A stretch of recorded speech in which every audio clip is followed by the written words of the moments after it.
They are studying the Civil War. Today they'll be talking about the differences between the North and the South. Okay, let's talk about the North. What was the North like? Give me some ideas. If you need to go back and look, please do so. Tell me about the North. Kurt. It had some farmlands. It did. Did it have big farms? Did the North have plantations? No. No. So we'll say small farms. What else? What else can we talk about with the North? Go back and look and find them if you're not sure. Becky. It was a harsh, hurried land. A hurried land, but why?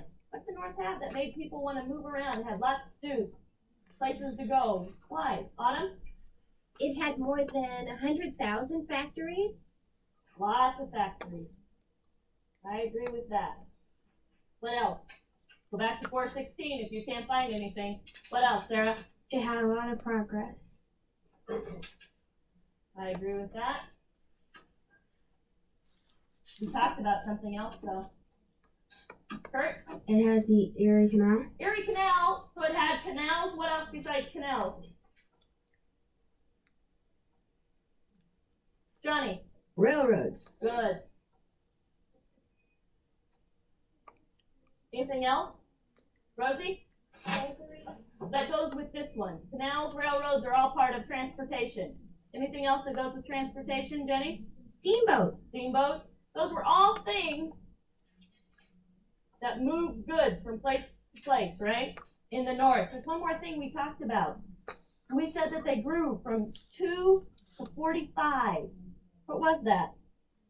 What grew from only 2 of them in 1790 to 45 in 1860? What was that, Michelle? Cities.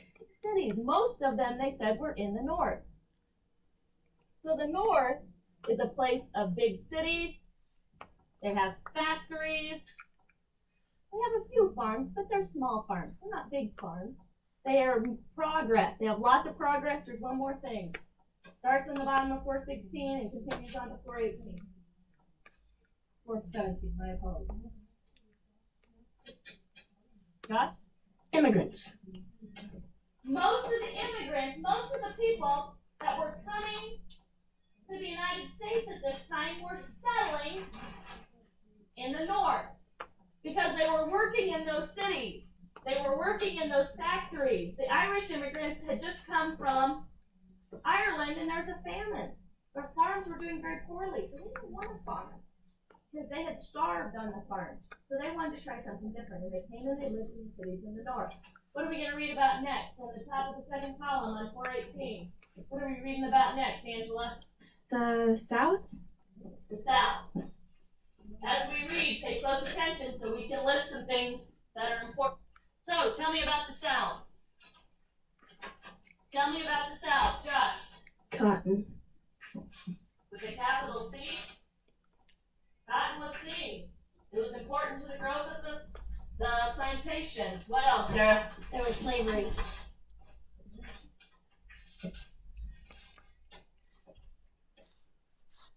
Good. What else? Autumn? They had very good farmland. Good farming. Tell me about those farms. Oh.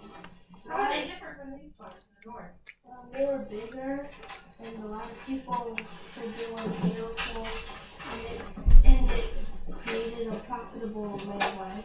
Big farms called what? That's a special name for these big farms. What are these big farms called, Kurt? Plantations. We talked about plantations earlier in this year. What do you remember about them? What do you remember about plantations, Sarah? They had many different buildings for the slaves. Yeah, they had quarters for the slaves to live in, right? But did they have to go to town to buy their soap? Butter? How about food? Why? Why didn't they have to do this? Kurt? They all had it on the farm. They had it. Plantation was almost like a small town. Remember we talked about that on a plantation, most of the things they needed for daily life could be made and produced right there on the plantation. Who did all that work? Who produced the slaves? They did that. So the slaves were important to the way of life of the South. They were important to the way of life for the South. Anything else in the South we need to put up here? Anything else? Rosie? The South grew 3/4 of the world's cotton.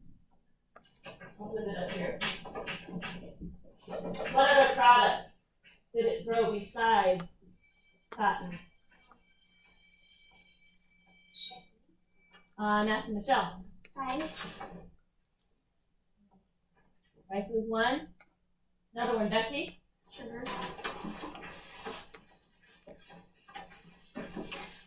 Johnny. Tobacco. Gabe. Indigo. Good.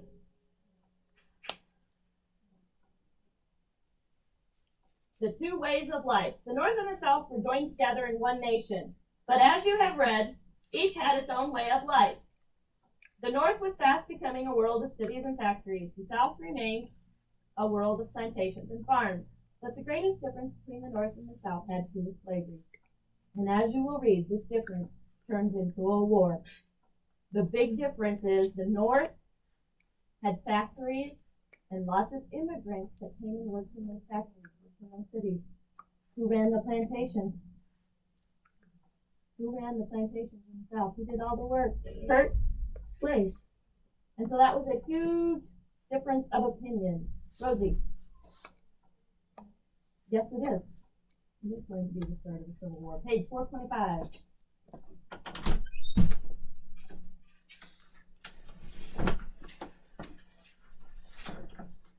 If you look on the map on 425, look at the map P. What color are the free states on the map P? Johnny? Orange. And what color are the slave states on the map P? Kurt? Green. Green. I want you on your map today to label and find the free states and the slave states. You don't have to do anything with the territories. You just have to find the states. Make sure on your map you find them. You make a map P, and if you would like to abbreviate the states, you may do so. You can use postal abbreviations, which are the the two letters together, or you can use like in Nebraska would be capital N-E-D. Okay.